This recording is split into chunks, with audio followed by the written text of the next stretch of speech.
Magandang araw guys, for today's video papakita ko sa inyo ang mga alaga naming upgraded native pigs or crossbreed. Ito nga pala si Chichi. Yan yung isa sa mga inahin natin dito. Bale buntis na yan ngayon at malapit ng manganak sa hindi nakakaalam. Ang baboy ay nagbubuntis ng 114 days, positive or negative 4 days. Ibig sabihin minsan nanganganak ng mas maaga o minsan naman ay nanganganak ng mas mahaba sa 114 days.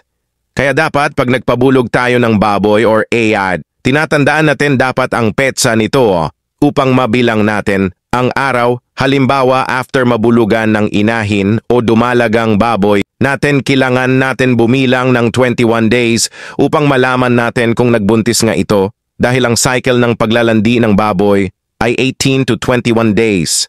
Sa ika-18 days hanggang 21 days ay wala tayong nakita na senyales na naglalandi ang ating baboy. Malaki na ang posibilidad na buntis ito pero magbibilang pa rin tayo ng another 21 days, total of 42 days para makasigurado na buntis na. Kaya pag hindi na ulit ito naglandi, sa ika-42 days ay 100% na buntis na ang ating baboy. Ito nga pala si Sakura, isa sa dumalagang baboy namin. Dito buntis na din yan. Mga ilang araw na lang aanak na din yan. Ito naman si Nikki, isa din sa dumalagang baboy namin. Dito buntis na din yan. Mga ilang araw na lang aanak na din yan. Halos magkasunod na araw lang sila napabarakuhan. Kaya mabilis ang aming piglet production dahil sa sistema na sinusunod namin dito. Ito naman si Lucky. Ang ating unang upgraded native pig sa ngayon ay 1 month na siyang buntis. Ang naging anak niya ay 10 heads kaso nga lang nadaganan. Ang isa kaya 9 heads na lang. Eto naman, ang mga anak ni Lucky, sila ay nasa 2 months and 3 weeks na mga lechonin na sa ngayon, nasa 18 kilos na. Ang kanilang timbang, yan ang kagandahan kung upgraded na native pigs.